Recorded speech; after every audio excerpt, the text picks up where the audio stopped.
नमस्कार दोस्तों। आज हम बात करने जा रहे हैं एक बहुत ही महत्वपूर्ण बैंकिंग विषय के बारे में, बैंक मर्जर यानी बैंक विलय। अगर आप बैंकिंग सेक्टर में क्या हो रहा है इसके बारे में जानना चाहते हैं तो ये जानकारी आपके लिए बेहद उपयोगी है। आइए सरल भाषा में समझते हैं कि बैंक मर्जर क्या होता है और ये हमारे लिए क्यों महत्वपूर्ण है। बैंक मर्जर का मतलब क्या है? बैंक मर्जर एक ऐसी प्रक्रिया है जिसमें दो या दो से अधिक बैंकों को मिलाकर एक बड़ा बैंक बनाया जाता है। जब दो बैंक मर्ज होते हैं तो वे अपने संसाधनों, शाखाओं, कर्मचारियों और ग्राहकों को एक साथ जोड़ते हैं। आसान भाषा में कहें तो ये ऐसा है जैसे दो छोटी दुकानों को मिलाकर एक बड़ी दुकान बना दी जाए। भारतीय कानून के अनुसार जब दो या दो से अधिक बैंक एक साथ मिलते हैं तो पुराने बैंक समाप्त हो जाते हैं और एक नई संस्था अस्तित्व में आती है। ये नई संस्था पुराने बैंकों की सभी जिम्मेदारियों और दायित्वों को संभालती है। बैंक मर्जर क्यों किया जाता है? अब सवाल ये उठता है कि आखिर बैंक मर्जर की जरूरत क्यों पड़ती है? इसके कई कारण हैं। पहला कारण है परिचालन लागत को कम करना। जब दो बैंक मिल जाते हैं तो कई खर्चे कम हो जाते हैं। एक ही ब्रांच में दोनों बैंकों की सेवाएं मिल सकती हैं। एडमिनिस्ट्रेशन का खर्चा बचता है और तकनीकी निवेश में भी बचत होती है। दूसरा महत्वपूर्ण कारण है वैश्विक प्रतिस्पर्धा में टिके रहना। भारत को ऐसे बड़े बैंकों की जरूरत है जो अंतर्राष्ट्रीय स्तर पर दूसरे देशों के बैंकों से मुकाबला कर सकें। वर्तमान में केवल एसबीआई और एचडीएफसी बैंक ही दुनिया के टॉप 100 बैंकों में शामिल हैं, जबकि चीन और अमेरिका के कई बैंक शीर्ष 10 में हैं। तीसरा कारण है कर्ज देने की क्षमता बढ़ाना। मर्जर के बाद बैंक के पास ज्यादा पूंजी होती है जिससे वो बड़े बिजनेस और इंफ्रास्ट्रक्चर प्रोजेक्ट्स को बेहतर तरीके से फंड कर सकता है। छोटे और मध्यम व्यवसायों को भी ज्यादा आसानी से लोन मिल सकता है। चौथा कारण है कमजोर बैंकों को बचाना। अगर कोई बैंक एनपीए यानी नॉन परफॉर्मिंग एसेट्स की समस्या से जूझ रहा है तो उसे किसी मजबूत बैंक के साथ मर्ज करके बचाया जा सकता है। इससे ग्राहकों के पैसे सुरक्षित रहते हैं और बैंकिंग सिस्टम में विश्वास बना रहता है। भारत में बैंक मर्जर का इतिहास। भारत में बैंक मर्जर का इतिहास काफी पुराना है।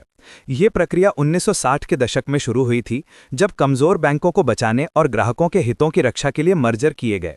लेकिन असली बदलाव 1990 के बाद शुरू हुआ, जब देश में आर्थिक सुधारों की शुरुआत हुई।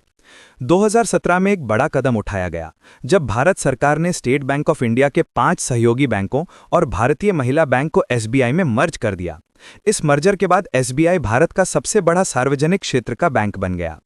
2019 में bank of Baroda, Vijaya bank और डेना बैंक का मर्जर हुआ, जिससे यह भारत का तीसरा सबसे बड़ा सार्वजनिक बैंक बन गया। यह भारत का पहला 3 तरफा बैंक मर्जर था।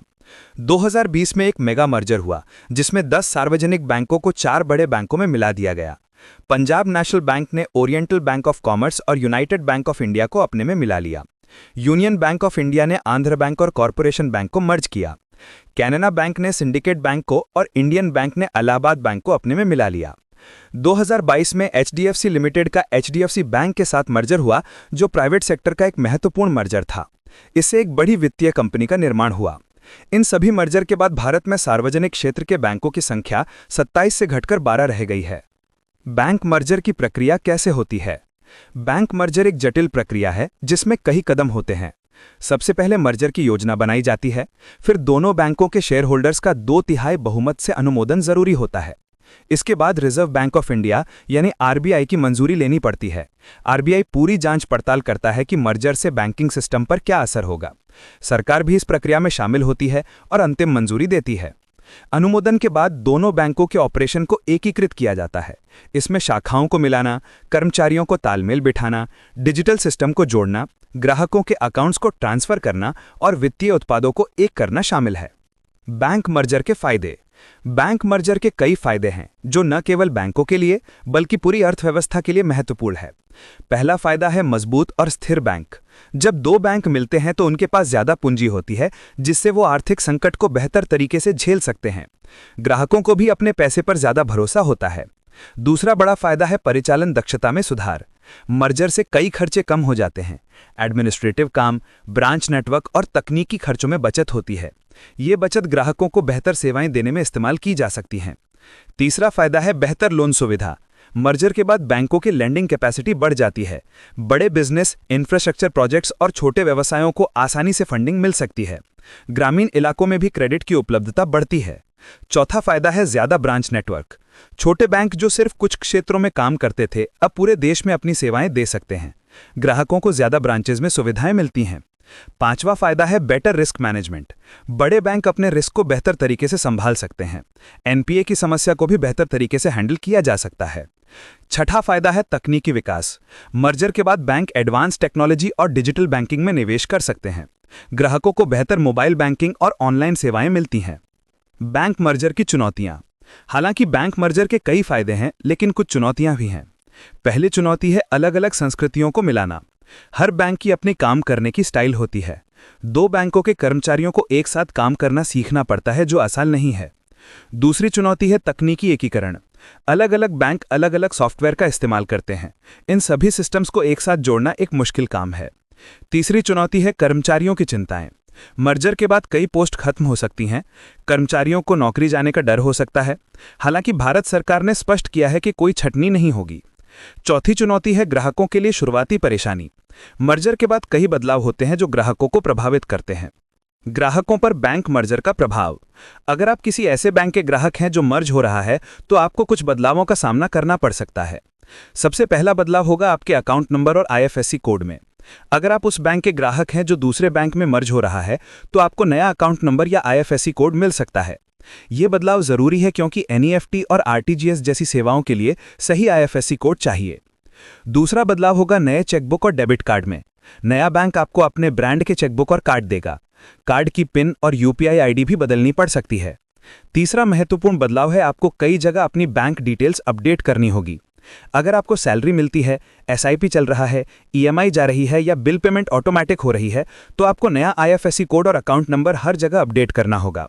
Income tax refund, insurance, mutual fund और एनपीएस में भी ये जानकारी बदलनी होगी। अच्छी बात यह है कि ज्यादातर मामलों में अकाउंट नंबर वही रहता है। बैंक पहले से सूचना दे देते हैं कि कब तक पुराने कार्ड और चेकबुक चलेंगे। ग्राहकों को एडजस्ट करने के लिए पर्याप्त समय मिलता है। फायदे की बात यह है कि मर्जर के बाद आपको ज्यादा ब्रांच नेटवर्क मिलता है, बेहतर डिजिटल सर्विसेज मिलती हैं, बड़े बैंक से बेहतर लोन ऑप्शन मिल सकते हैं। हाल की खबरें और भविष्य की योजनाएं। 2025 में सरकार फिर से बड़े मर्जर की योजना बना रही है। मीडिया रिपोर्ट्स के अनुसार यूनियन बैंक ऑफ इंडिया और बैंक ऑफ इंडिया का मर्जर हो सकता है, जिससे यह एसबीआई के बाद दूसरा सबसे बड़ा सार्वजनिक बैंक बन जाएगा। इसके अलावा इंडियन ओवरसीज बैंक और इंडियन बैंक का मर्जर भी संभावित है। छोटे बैंकों जैसे पंजाब एंड सिंध बैंक और बैंक ऑफ महाराष्ट्र को प्राइवेटाइज करने की भी बात हो रही है। सरकार का लक्ष्य है कि सार्वजनिक बैंकों की संख्या 12 से घटकर 4 रह जाए: एसबीआई, पीएनबी, कैनरा बैंक और बैंक ऑफ बड़ौदा। इसका मकसद है कम लेकिन ज्यादा मजबूत बैंक बनाना जो वैश्विक स्तर पर प्रतिस्पर्धा कर सकें। स्टेट बैंक ऑफ इंडिया के चेयरमैन ने भी सार्वजनिक बैंकों के एक और दौर के मर्जर का समर्थन किया है। उनका मानना है कि बड़े बैंक बनाना जरूरी है ताकि भारत की बढ़ती आर्थिक जरूरतों को पूरा किया जा सके। नीति आयोग ने भी इस दिशा में सुझाव दिए हैं। थिंक टैंक का मानना है कि सिर्फ कुछ बड़े गवर्नमेंट बैंक रखने चाहिए और छोटे बैंकों को या तो मर्ज करना चाहिए या प्राइवेटाइज करना चाहिए। ये सभी योजनाएं FY27 तक लागू हो सकती हैं। सरकार धीरे धीरे इन योजनाओं पर काम कर रही है और सभी हितधारकों से सलाह ले रही है। तो दोस्तों, ये था बैंक मर्जर के बारे में विस्तृत जानकारी। बैंक मर्जर एक महत्वपूर्ण प्रक्रिया है जो भारतीय बैंकिंग सेक्टर को मजबूत बनाने के लिए की जा रही है। इसके जरिए सरकार ऐसे बैंक बनाना चाहती है जो वैश्विक स्तर पर प्रतिस्पर्धा कर सकें और देश की आर्थिक जरूरतों को पूरा कर सकें। हालांकि शुरुआत में ग्राहकों को कुछ परेशानी हो सकती है, लेकिन लंबे समय में मर्जर के फायदे ज्यादा हैं। बड़े बैंक बेहतर सेवाएं दे सकते हैं, ज्यादा लोन दे सकते हैं और तकनीकी तौर पर भी मजबूत हो सकते हैं। अगर आप किसी ऐसे बैंक के ग्राहक हैं जो मर्ज हो रहा है, तो घबराने की जरूरत नहीं है। आपका पैसा सुरक्षित है और बैंक आपको सभी जरूरी जानकारी समय पर देगा। बस आपको अपनी बैंक डिटेल्स को जहां जरूरी है वहां अपडेट करना होगा। भविष्य में और भी मर्जर हो सकते हैं, जिससे भारतीय बैंकिंग सेक्टर और मजबूत होगा। ये देश की आर्थिक प्रगति के लिए एक महत्वपूर्ण कदम है। उम्मीद है कि ये जानकारी आपके लिए उपयोगी रही होगी। अगर आपके कोई सवाल हैं तो जरूर पूछें। अगर वीडियो अच्छा लगा हो तो लाइक करें। फाइनेंस अपडेट्स के लिए चैनल को सब्सक्राइब करें और बेल आइकन जरूर दबाएं ताकि देश की सबसे फास्ट फाइनेंशियल खबरें सबसे पहले आप तक पहुंचे।